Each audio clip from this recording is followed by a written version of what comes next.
This is the X-Zone Broadcast Network, broadcasting worldwide on broadcast affiliates and satellite program providers, including CNN Broadcast Network, Sirius Satellite Network, Star Media, Good News Radio Network, Angel Broadcast Network, Wiki Broadcast Network, and WPBN TV. For more information on the X-Zone Broadcast Network, visit us at www.xzbn.net.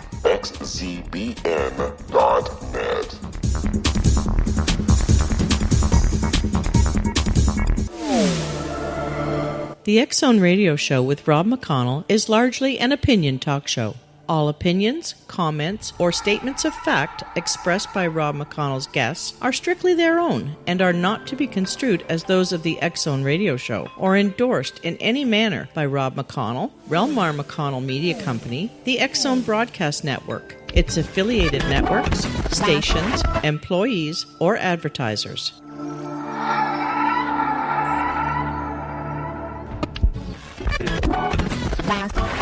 All Hit Radio.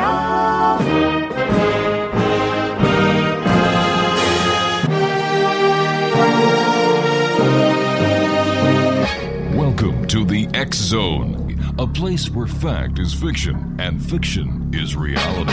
Now, here's your host, Rob McConnell.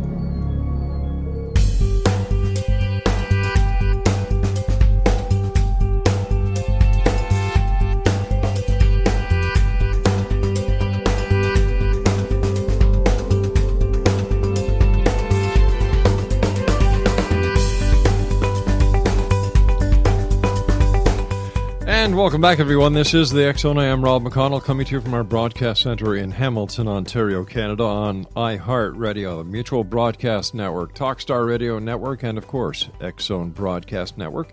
And to find out all about the great programming we have available for you on the X-Zone Broadcast Network, visit us at www.xzbn.net. Well, our guests tonight are Michael and Marti Parry. They are a unique husband and wife team who specialize in communicating with the other side. British-born medium Michael is known for the detailed, evidential information he receives from the deceased. Marty, using her mediumship abilities, independently draws detailed, recognizable portraits of people in spirit. They have been working together since 1997 and have appeared on television shows such as Ghost Adventures, Psychic Investigators, Paranormal State, Ghost Stories, and Proof Positive, as well as a myriad of radio and magazine interviews. Whether in a one-on-one setting or a group of hundreds, even the staunchest skeptics have come away with a renewed perspective of life after death. Joining me now is Michael and Marti Parry. And to the both of you, hey, how's it going? Hi, Bob. Hi, Rob. How you doing? I'm doing pretty good, Marty. What's new with you guys? Oh, just hanging in there. You know, just talking to dead people. You know, you're the only person that would tell me that, and I'd say, okay, yeah, that makes a lot of sense, yeah, talking to dead people. What was it like the first time you spoke to a dead person?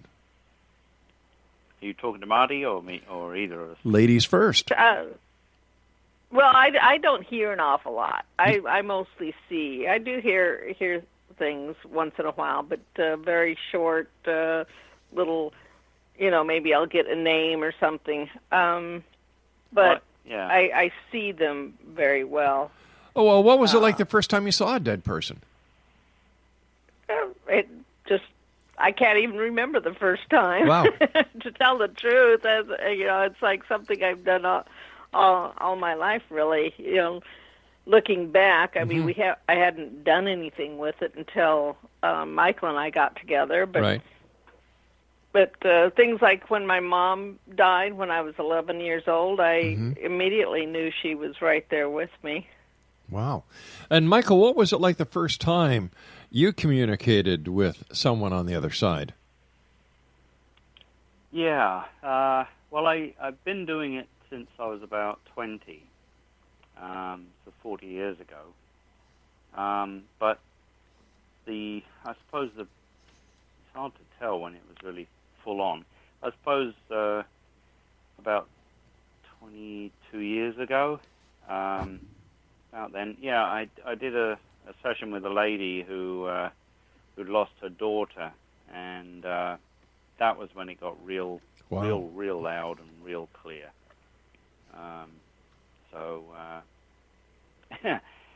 They tell you things that don't make any sense sometimes, and she was saying gables to me, kept repeating, say gables to my mum, and I could not figure out what it meant. I mean, to me it just meant the end of a roof. So I mentioned it to her mother. I said, well, it sounds crazy, but she keeps repeating gables, and I don't know what it means. Yeah. She said, my relative wrote Anne of Green Gables, and it's my daughter's favorite book. So, then I knew what it meant. All right, listen, guys, we've got to take our first commercial break. Please stand by. X-Zone Nation, our special guest this hour, Michael and Marti Parry. And they're a husband and wife team, and if you'd like to find out more about these two great people, www.spiritart.com, and we'll both be back, all three of us, I should say, will be back on the other side of this break as we continue from our broadcast center in Hamilton, Ontario, Canada. If you'd like to send me an email, xzone@xzoneradiotv.com, and don't forget to check out all the great programming we have available for you on the X-Zone Broadcast Network at www.xzbn.net.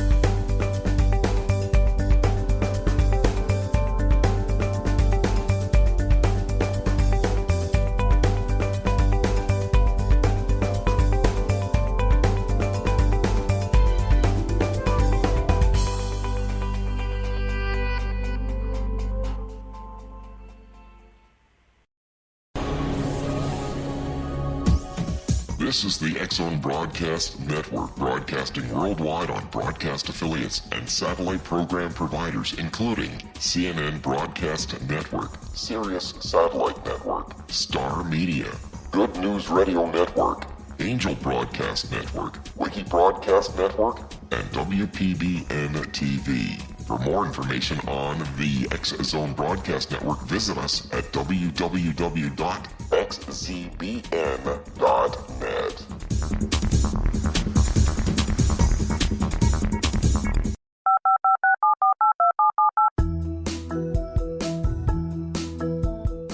Did you know that when you're on the road with limited data or Wi-Fi, you can still listen to the X-Zone Radio Show with Rob McConnell, The Science of Magic with Gwilda Wiyaka, X-1, Dimension X, Space Patrol, and every minute of the X-Zone Broadcast Network by calling 213-401-0080, courtesy of Audio Now.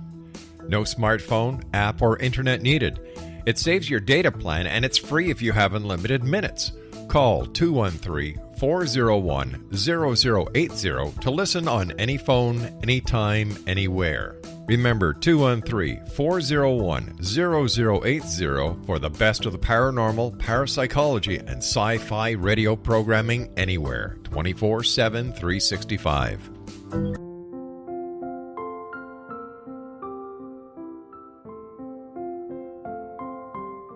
I am Dr. Carl O'Helvey, founder, president of a new cancer foundation focusing on evidence-based physical, mental, and spiritual interventions, including natural cancer cures, prayer, meditation, affirmations, nutrition, and other related holistic cancer prevention and cure modalities. These are used in cancer education, research, and financing care. I ask for your help to continue this important work by donating at www.holisticcancerfoundation.com.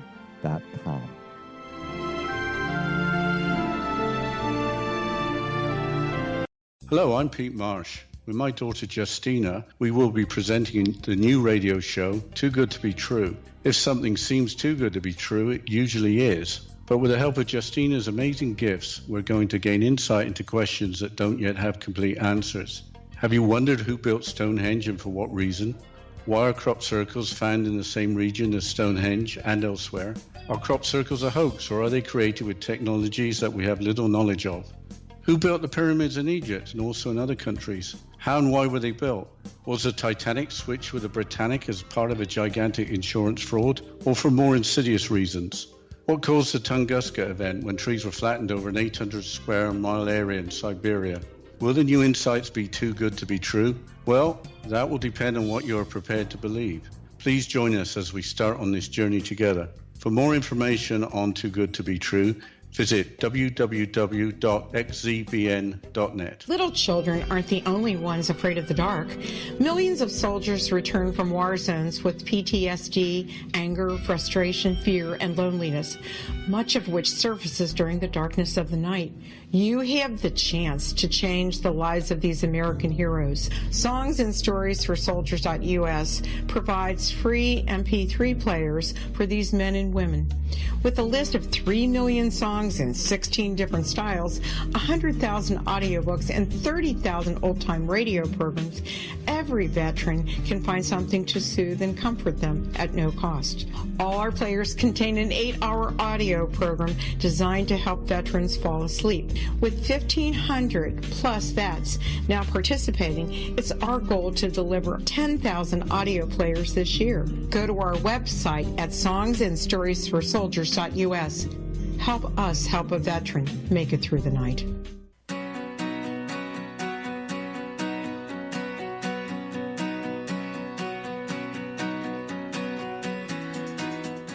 Michael and Marti Parry are our special guests this hour. Exonation, www.spiritart.com. What is it that you guys would like to accomplish in the work that you do? Mostly, I would like everybody to realize that there is an other side, an afterlife, and we don't die, and that we take everything with us, too. I mean, not physical things, but... It's not about you. I'm taking mine lolly. But I just think if people really understood that and understood all about karma, that people couldn't act the way that they are now. You know, it would have to change the whole world because everybody's mindset would change. But isn't it a matter of personal choice whether a person wants to believe in the afterlife or not? Well, I don't think really belief makes any difference to a fact. I think, you know, as far as I'm concerned, it's absolute beyond doubt. So if somebody says, well, I don't believe, well, that's fine. They can believe what they like. But I've had so many people come through after they've died and said, you know, I never believed in this when I was alive, but now I do. And you were right about this or that or whatever somebody said. So, you know, people can believe the moon's green cheese, but it won't make the moon green cheese, will it? No, it won't. But we're talking about something that is not seen, is not heard by the majority of people. It's based... Well, do you believe you're breathing in air? Of course I do. Do you see it? It's scientifically proven that it's there. Yeah, well, we prove it every day what we do. Okay, prove it to me. Prove it to me. Very solid evidence. What's your evidence? Well, what do you consider evidence? Sir, I asked you. Marty All said right, that. I'll tell you what I consider evidence. Okay. Evidence would be facts and details that are 100% accurate, that cannot be mind-read from a person. I mean, if I was a mind reader, that'd be something. But say I was talking to a deceased person. I'd never met the person sitting with me, and the deceased person gave me the dates on their tombstone, where it was located, what they did in life, and there would be no way on earth for me to know this. It couldn't be found on the internet, things like that. Okay. That you know, if you do that over and over again, then I think it's up to the so-called scientists to figure out why this is happening. I know why it's happening, but they should have an open mind. All right, why is it happening? Or like me drawing a picture of somebody's father that they never met, didn't know their name, no one told her who the father was. All her life, she never knew.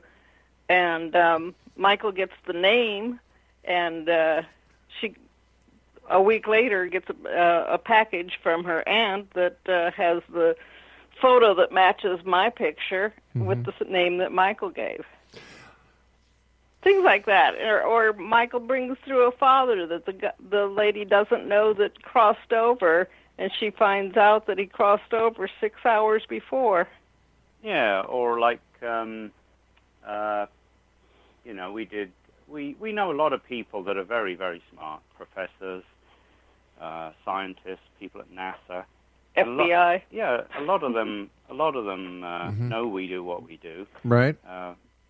So we get a lot of skeptics coming to us, and that's fine. We don't mind skeptics at all. Cynics, yeah, they're, you can produce their mother in front of them, and they wouldn't believe it. But a skeptic is good. It's always good to be a little skeptical. But 99.9% of the time, they don't walk away skeptic. So the question back to you is, what would make you a believer? Scientific evidence that the results can be replicated in an environment. Well, what do you mean? What do I mean? I'm a skeptic. What do you mean? Listen, I'm a skeptic. I'm a skeptic. How would it replicate it? All right, I'll give you an example. Listen, do you want to change me from a skeptic to a believer? No, not really. Why not? Why not? Why not?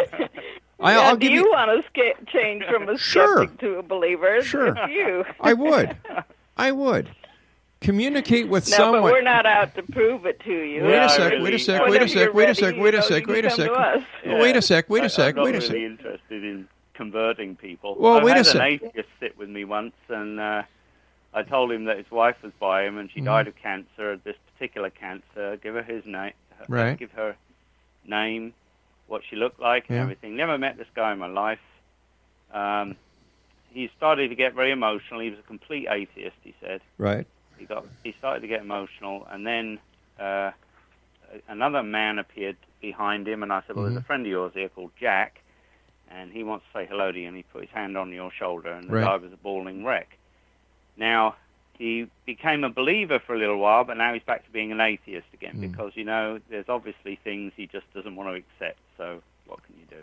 Well, doesn't an atheist just mean he doesn't believe in a God? Yeah, not an atheist. Not an atheist. Skeptic. A skeptic as far as this goes. Sorry, yeah. All right, so is there anybody around me that you can sense that you can validate this claim with? Oh, we're not going to do that on the radio. We don't do it on the radio. Why not? Why? Because you have to be in a certain frame of mind to do this. You have to take a little time to raise your vibrations, and they lower theirs. It's like a meeting, and it just doesn't work that way. So you cannot communicate with anyone on the other side that I may have around me right now? No, we don't choose to on the radio. Why not? Just because I don't want to do it on the radio. But you see, this is what Actually, feeds. Wait a sec. You're quite welcome to do it as a regular person, and then you can go away. And No. Why? We've got to. If you want to make an appointment with us, we'd love to have you as a client. But why not? But why not do it on the radio? And validate the statements that you make about what you can do in front of the listening audience. Well, because we told the person that was setting up the radio that we would discuss anything else, but we weren't going to do that kind of thing on the radio. I just don't do it. It's just, you know what it does? It brings it down to a level of like... trick and pony. Yeah, it makes it like exactly. It really cheapens the whole thing, in my view. You see people doing it all the time, and I've listened to radio shows with psychics, mediums on there, and it's another load of rubbish because they're allowed to read the emails that come in. They just regurgitate all this rubbish, and it's so. Oh, I don't know. I don't even have a word for it. It's pathetic. So I don't do things like that on the radio. But what this is telling the audience is that you can't do it. No, it isn't. No, it isn't. No, it isn't. That's what you're telling the audience. No. I what offer... if I want you to run down the street naked? Yeah, would you do it? Would you do it? I've done it. Next. No, I want you to do it right now. On the radio while you're talking. No, you see, what you're doing is you're deflecting. You're trying to get away from my point that you guys... Because you guys don't want to do it does not wait a mean sec, you wait a can't sec, wait a do sec, it. wait a sec, wait a sec, wait a sec, wait a sec, wait a sec. You made You're this... going in semantics. No. You made the statement Yes, that you could communicate with the other side. I have many people... Every day. Well... We will be doing it in the next hour with a client on the phone. Mm-hmm. And if you'd like to talk to them afterwards, I'm sure they would call you and tell you. No, I want you to prove it to me that you can actually do it. I don't have to prove it to you, and I don't want to prove it to you. That's not what we've called in for. Well, what did you call in for? To promote your book? No. What did you call in for? All right. You asked us to be on the show. Well, yeah, sure I got did. A call. Yeah, sure I did. Okay, but listen. This is what... I was not told you were going to be attacking us. I'm not attacking you. No, there's You're attacking what we do. No, I'm saying that you say you can do something, and I'm saying prove it. That's not an attack. That's asking for validation.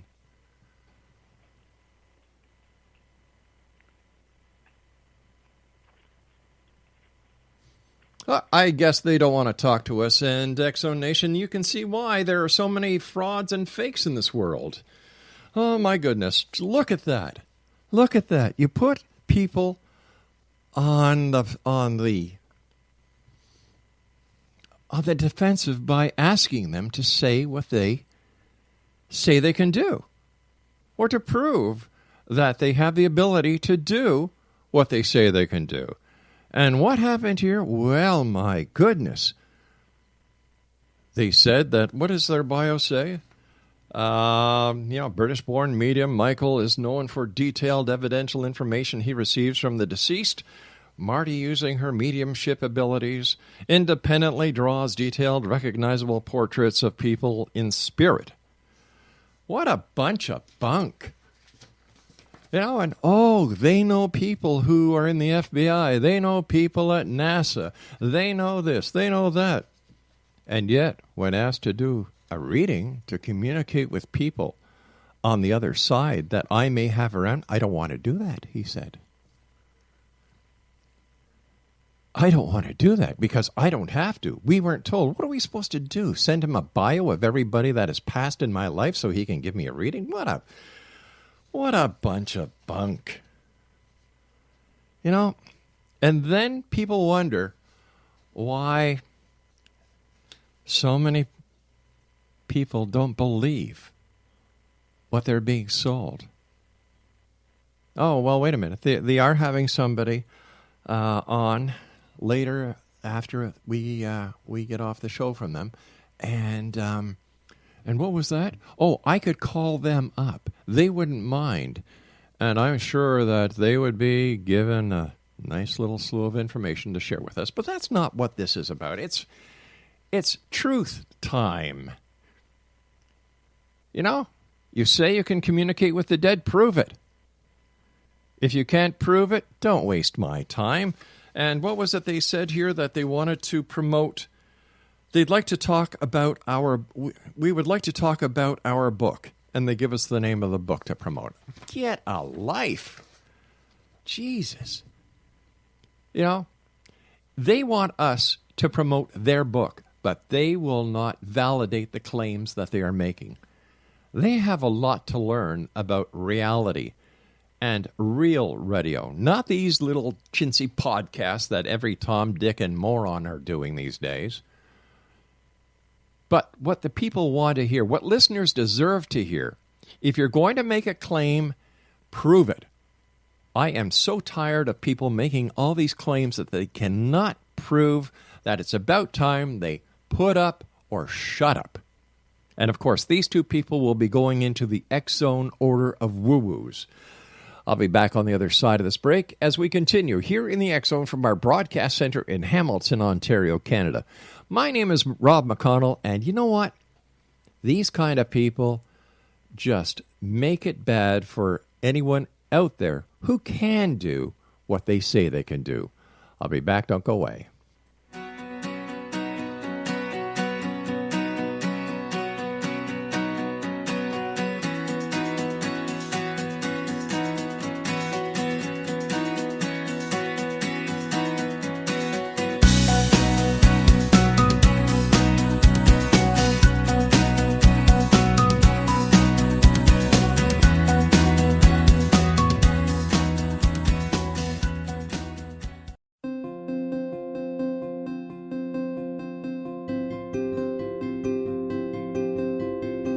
Dreams are our personal gateways into infinite wisdom. Don't miss shamanic counselor and indigenously trained dream decoder Sandra Corcoran's inspiring book, Shamanic Awakening Between the Dark and the Daylight.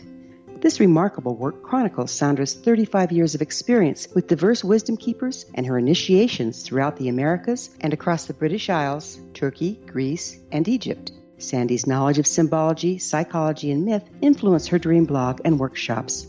Sandy offers private tarot readings, international journeys, a meditative CD, as well as her book, Shamanic Awakening, to encourage you as you navigate this earth walk, creating a deeper connection to yourself and all that is. Find this and more at Sandy's website, starwalkervisions.com.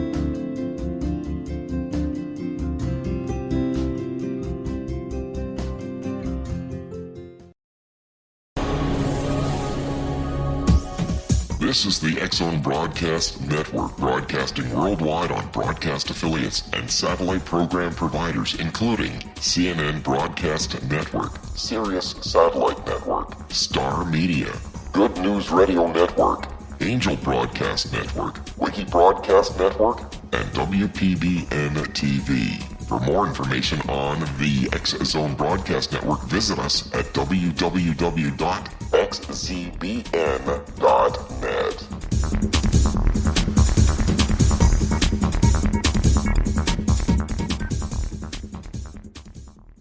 How would you like to be able to read other people's minds? Well, the next best thing is here. When you know how to read a person's name, you know how the person thinks, feels, and behaves. Each letter in our name holds a key to unlock our true essence. Our name contains both our gifts and challenges in this lifetime. Mnemology science discovers personality secrets hidden in the placement of the letters of our names, including the first and last impression people remember about us. Sharon shows us how to interpret the arrangement of letters as outlined in her book, Know the Name, Know the Person. Sharon Lynn Wyeth created mnemology science after 18 years of research and testing her theories, and has supported thousands of people around the world in understanding themselves and others better. You'll enjoy Sharon's unique teachings as she shares her system to learn the gifts behind your given birth name. Even if you don't like your birth name, there are jewels in this book. If you're thinking of changing your name, ready to name your child, or wanting to get along better with others, this is the book for you. If you'd like to improve your relationships and change your life for the better, get the book today, Know the Name, Know the Person, or visit www.knowthename.com. That's www.knowthename.com.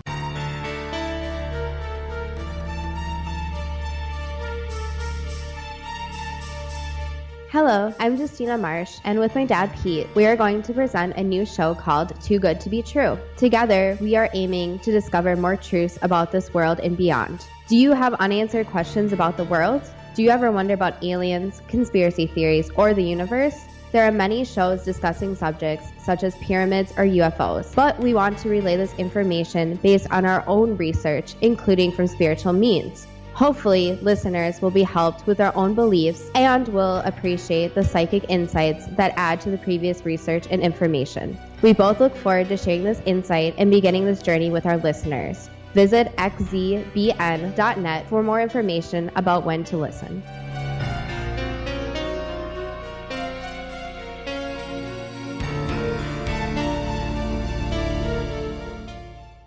In 1947, Kenneth Arnold was flying over the Cascade Mountains in Washington state in search of a missing plane when he spotted what he claimed were 9 disc-shaped craft. He calculated them to be moving at speeds of 1,200 miles per hour, far faster than any human-built aircraft of the 1940s could manage. When he talked to reporters after the flight, Arnold said the crafts moved like a saucer skipping over water, and the newspaper editor, hearing the description, called the objects flying saucers. Thus, the expression flying saucers entered the English language, and a UFO craze much like the one that followed Orson Welles' 1938 broadcast of War of the Worlds swept the country. It was in this atmosphere that William Mac Brazel made an unusual discovery. On July 8, 1947, while riding across his ranch 26 miles outside of Roswell, New Mexico, he came across some mysterious wreckage, sticks, foil paper, tape, and other debris. Brazel had never seen anything like it, but UFOs were on his mind. He'd read about Arnold's sighting in the newspaper and heard about a national contest offering $3,000 to anyone who recovered a flying saucer.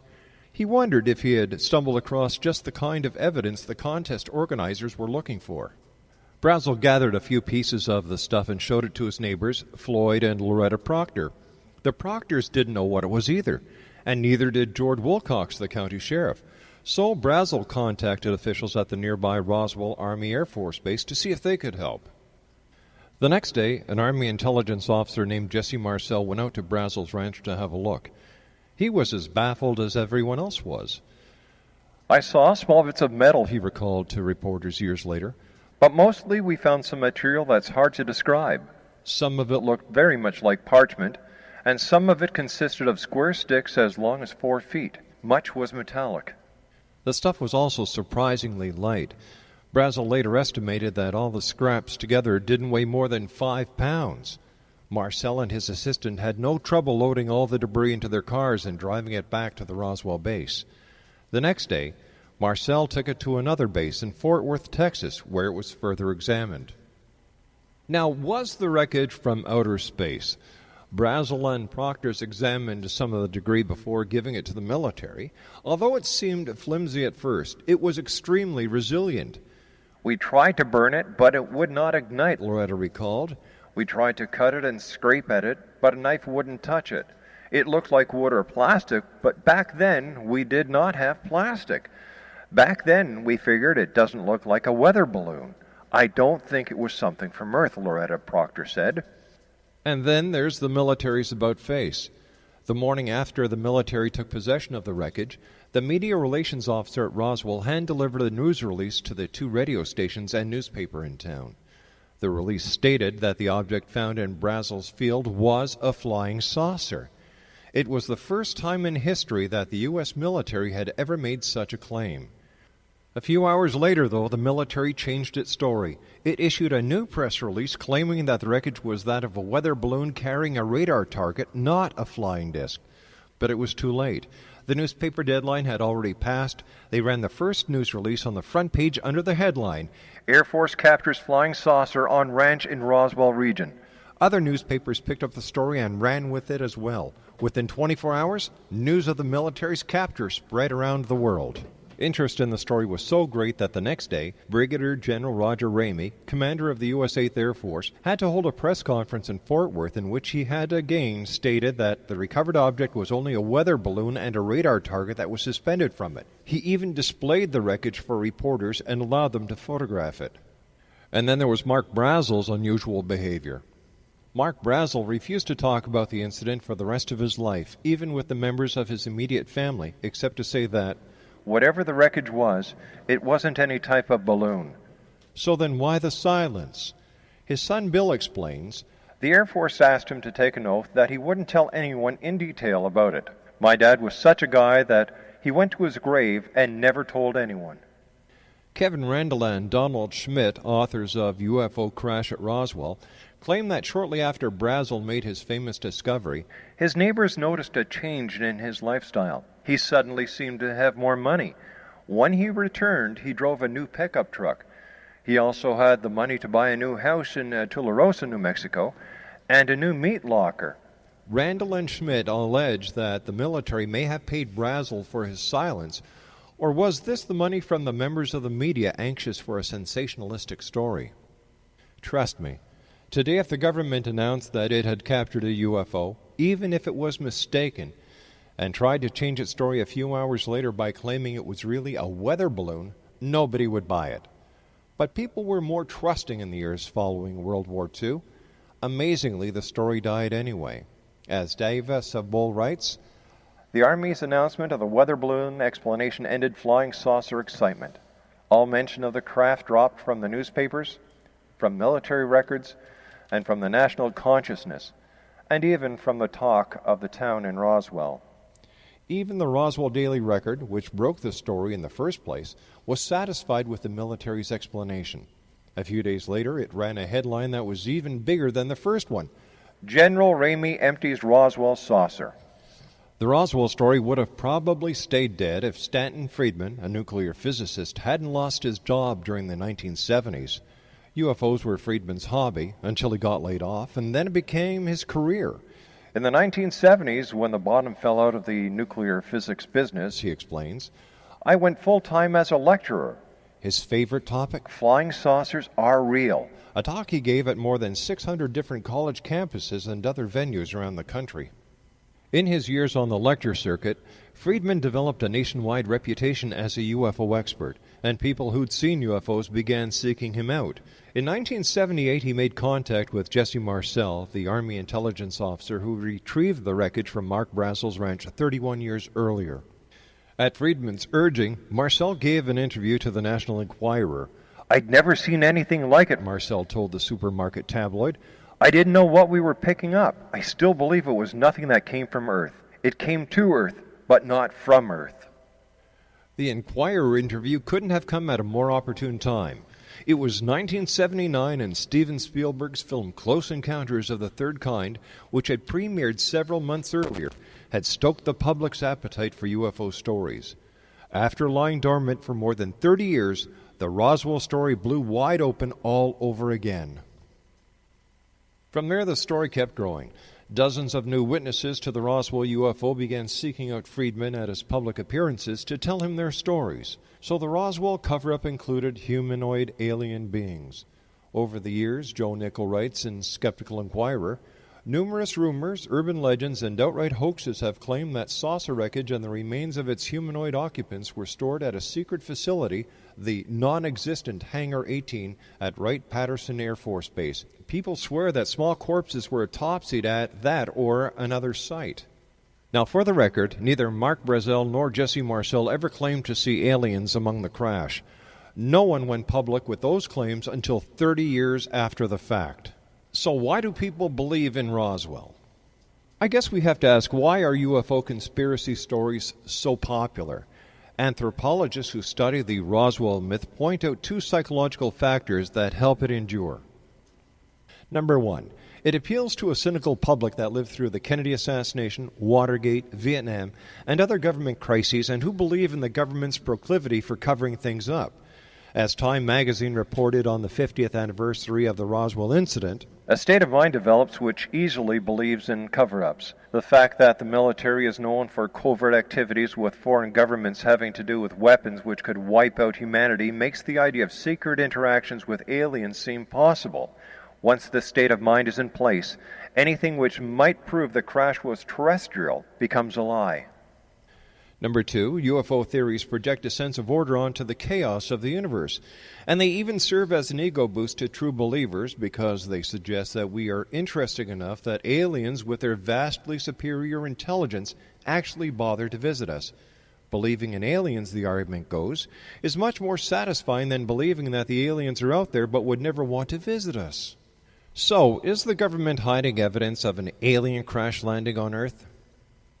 In 1993, Congressman Stephen Schiff of New Mexico asked the U.S. government's General Accounting Office to look into whether the U.S. government had ever been involved in a space alien cover-up either in Roswell, New Mexico, or anyplace else.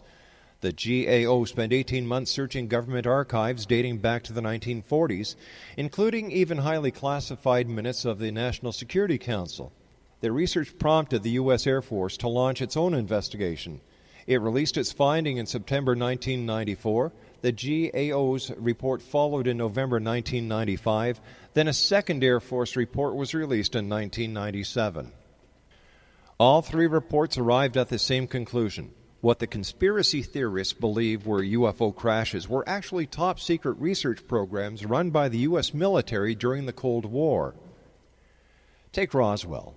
According to the reports, the object that crashed on Mark Brazel's farm was a balloon, but no ordinary weather balloon. It was part of Project Mogul, a defense program as top secret as the Manhattan Project itself. Unlike the Manhattan Project, however, Project Mogul wasn't geared toward creating nuclear weapons. It was geared toward detecting them if the Soviets detonated them. In the late 1940s, the U.S. had neither spy satellites nor high-altitude spy planes that they could send over the Soviet Union to see if Stalin's crash program to build nuclear weapons was succeeding. Instead, government scientists figured trains of weather balloons fitted with special sensing equipment, if launched high enough into the atmosphere, might be able to detect the shock waves given off by nuclear explosions thousands of miles away. Project Mogul was such a program, the reports explained, and the object that crashed on Mark Brazel's field in 1947 was Flight R-4, a Mogul balloon trains that had been launched from Alamogordo Army Airfield near the Roswell base in June 1947. The train of 20 balloons was tracked to within 17 miles of Mark Brazel's ranch. Shortly afterward, radar contact was lost, and the balloons were never recovered, at least not by the folks at Alamogordo.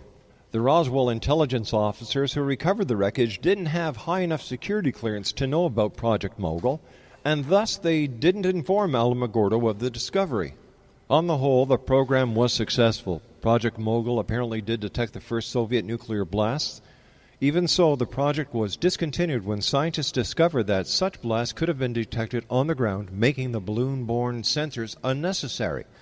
The project was discontinued in the early 1950s.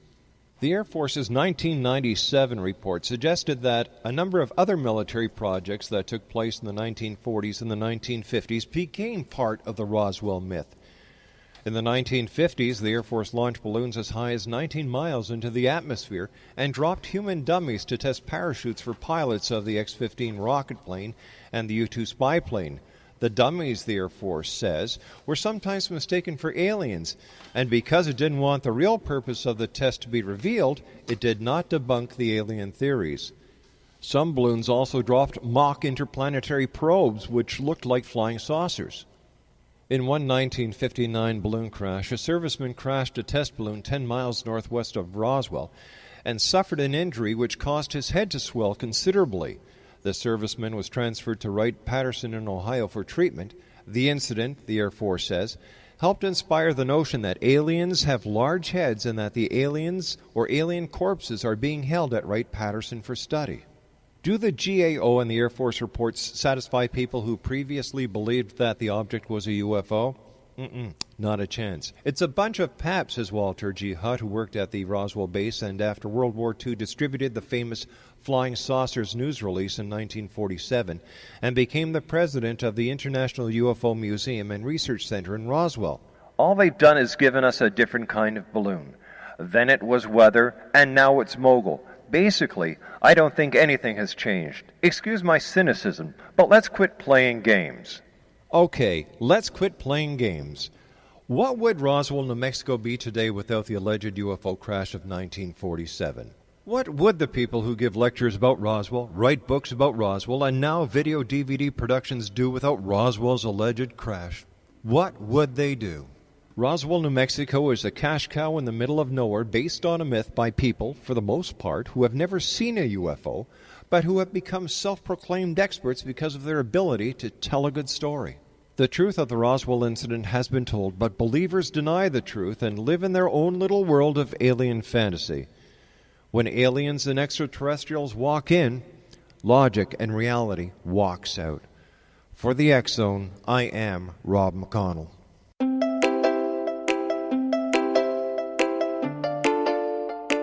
Are you curious? Do you want to learn more about how the world works and have fun at the same time? Study coincidences with me, Dr. Bernie Beitman, MD, on my Connecting with Coincidence radio show, here on the XZBN network. Listen to Jungians theorize, statisticians randomize, true believers evangelize, while I categorize. I dance to the rhythm of coincidences. People who experience me see more of them. Maybe something on the show matches a thought in your mind. Let us know. Expand your mind to the weirdness happening around you. Synchronicity spoken here, there, and everywhere. For more information, put Connecting with Coincidence in your search engine and find my website, my social media sites, and my blog.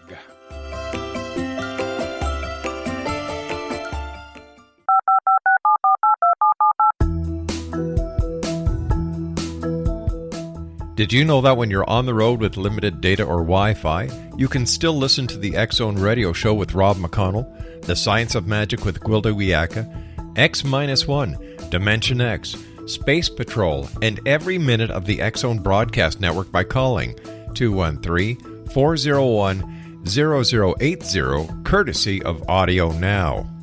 No smartphone, app, or internet needed. It saves your data plan, and it's free if you have unlimited minutes. Call 213-401-0080 to listen on any phone, anytime, anywhere. Remember 213-401-0080 for the best of the paranormal, parapsychology, and sci-fi radio programming anywhere, 24/7, 365.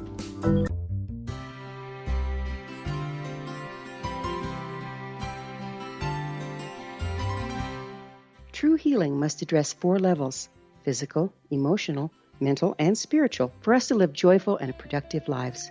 We tend to treat 3 of the 4, leaving the spiritual languishing. If you're tired of the same dysfunctional patterns cropping up in your life, Soul Balancing is for you. Trixie Phelps, owner and founder of Soul Balancing, is a naturally gifted energy healer trained in numerous esoteric forms, including shamanism. Trixie has created a powerful modality that safely and effectively clears your energetic field. A soul balancing session can remove interference, heal trauma, and restore your hope. Contact Trixie for a life-changing long-distance session today, www.soulbalancing.world.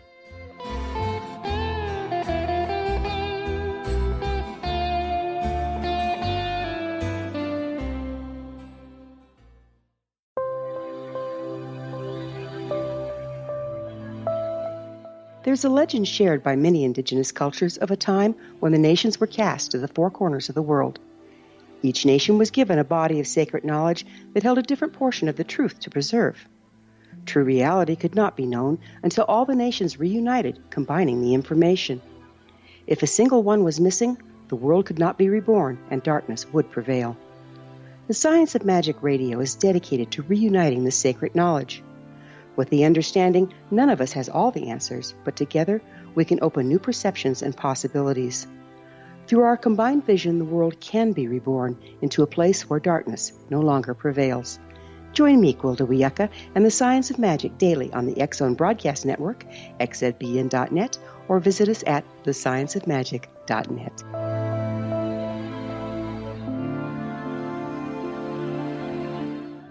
Joining me now from Saskatchewan, somewhere between Calgary and Regina, is a gentleman who has a very interesting story to share with us. Joining me now is codename Thigh.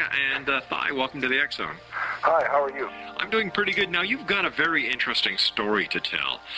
You called me off air about a week ago, and the story has truly interested me. And I'd like you to share your story with our listeners. I wrote a book about it first, Rob. I was given permission, verbal permission, to go ahead and become a public person. Now, when you say given permission, who are you given permission by? By the CIA. All right. Verbal permission. Now, wait a second here. Hold on. I'm sure a lot of our listeners are saying, wait a minute, he's in Saskatchewan. What does Thigh have to do with the CIA? Well, I was born with the Christ gene, or God's gene, and I was registered with it when I was 4 years old. Now, the Christ gene, is that unique? Yeah, it is, I guess. Very unique, because we're all classified people that were born with it. Are you tracked by the security agencies? Are you considered to be a threat to national security? No, I'm okay. I had clearance a few years ago to go right up to the Prime Minister. That's interesting, and yet I'm sure people are saying, yeah, it's also very far-fetched. No, it isn't. All right, tell me your story. Tell our listeners your story. Well, I actually wrote a book about it. And what's your book called? It's called Virginity. Okay. It comes from the Book of Revelations. Mm-hmm. So anyways, I was in a car accident in 1994, and then shortly after that I was told that I was born with the Christ gene and that I'm in a CIA UFO program for people born with this condition that they believe are maybe the second Christ. Uh-huh. And we're given a code name into it. Mine was David of the Bright Morning Star. That's just the word that they use. You actually fill out papers and stuff here in Canada through the Secret Service up here. And in this program, we use a roadmap for modern times and the Bible and the ability to communicate with the Elohim UFOs. Have you ever seen a UFO? Oh, piles of them, yeah. How do you communicate with them? Oh, I was born that way. Is it telepathically? Yeah. I have a fourth level of perception, and I was first found out to be able to do that when I was about 4 years old. Like back in the 50s, all they had to do was take a genetic test, and they'd find out that you have this gene, and then they would register you as a UFO person, and then they would protect your identity, which I've appreciated. Well, that's why we're calling you Thigh. Yeah. So my identity has always been protected, but however, over the years, people see the odd thing and stuff, so. Now, what is the connection between the CIA, the Canadian Security Intelligence Service, and extraterrestrials? Well, they've always had something to do with the Elohim ever since the 1950s. There's been contact made, decades ago. Do they pose when I say they, do the aliens pose any threat to the security and safety of Earth? Well, the Elohim aren't aliens to begin with. They're humans, just small humans. And they actually, at times, work with our secret services. Could these Elohim be interpreted as the gods of the past? Absolutely, 100%. So what we're doing is we're actually tying in the extraterrestrial biblical connection. Well, there's a big mistake here, Rob, when you use extraterrestrial, or, when you talk about aliens and stuff like that. Okay. First off, there is two different species. There's one that's extremely friendly with humans, which are creators. Right. And then there's the other ones that the system calls the Greys, which are alien, and they're not terribly friendly with humans.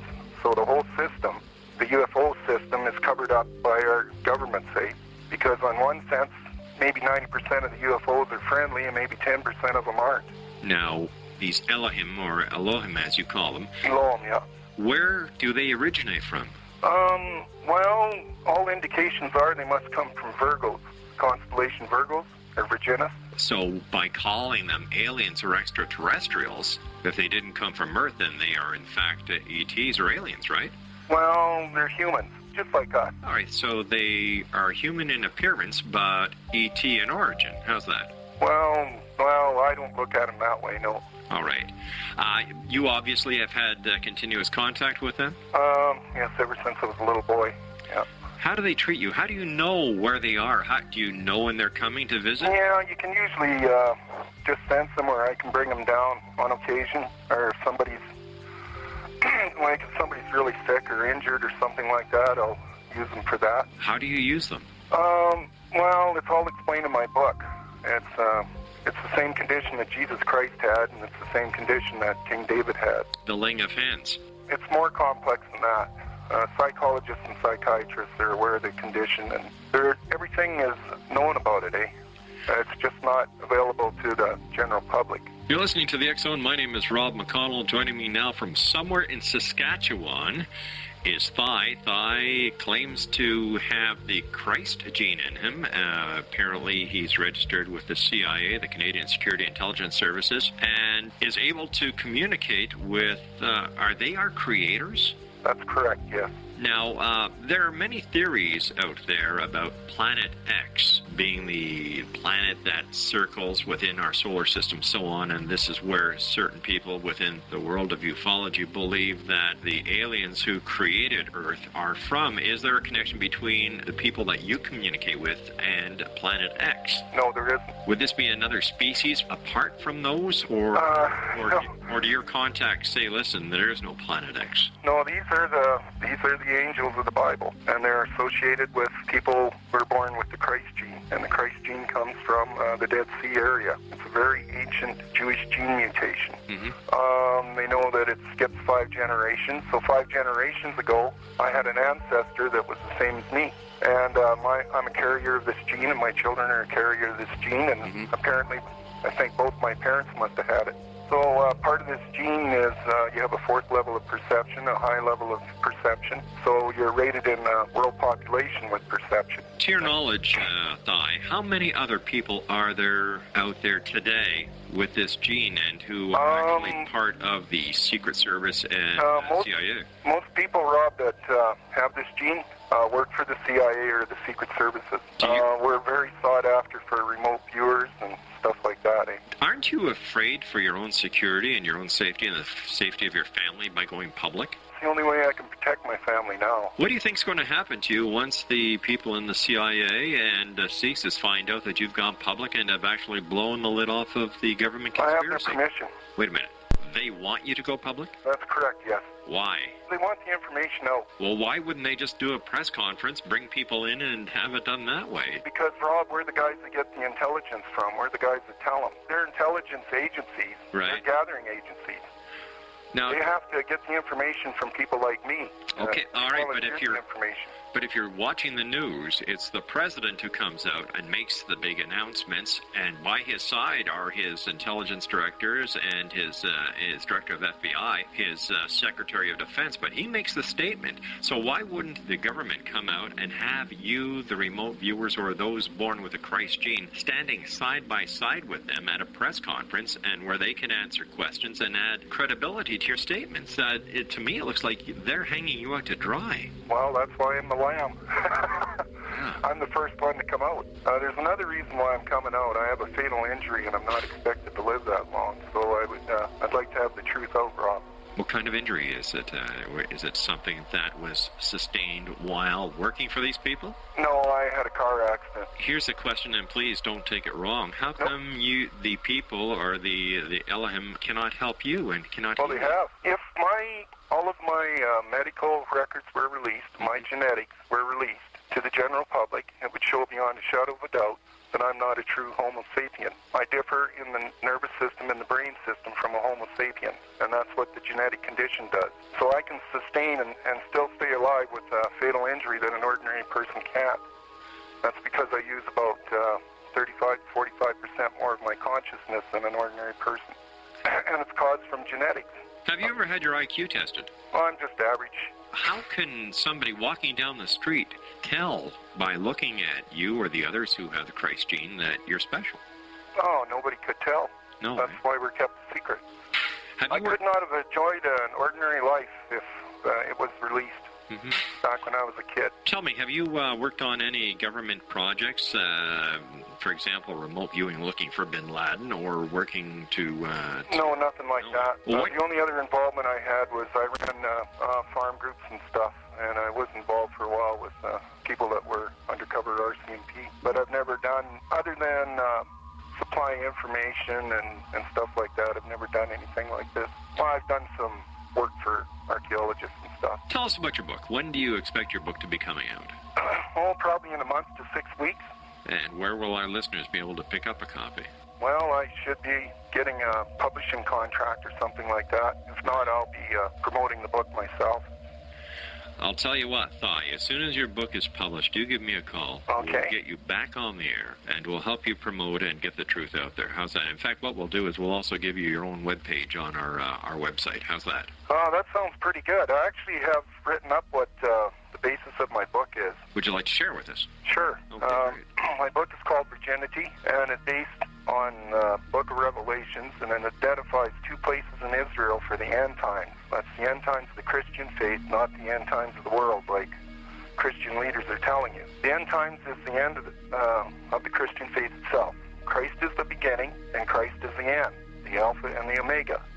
The Christ gene, or God's gene, comes from the house of David and genetically mutates the brain and nervous system, as I told you before. And they know beyond a shadow of a doubt it came from a small village near Jerusalem by the Dead Sea.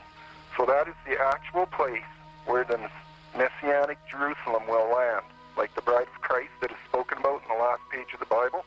or in, I should say, Revelations 21 in the Bible. So the CIA program, the Christ Gene program, was set up to find a person in the world population that they believe can actually bring heaven to earth. So that person has to have the Christ gene, okay, which comes from the House of David. Right. And they have to be a registered UFO person with the alone, which I am. Now, is there any connection between what you're doing and the Raelian movement? The Raelian movement is a religion. Okay. You know, it's he's the same as me. He's what we're called Nephilim, actually, from the Bible. He's right about a lot of things, but the Raelian movement is actually a religion. I'm not a religion. I'm more somebody that wants to get the Christian faith, you know, to turn around and go in the right direction. So you just want to be out there to help people? That's right. All right, Vi, we've got to go for now, but we'll be talking to you soon, I hope. Let us know how your book does. Once again, good luck to you. Okay.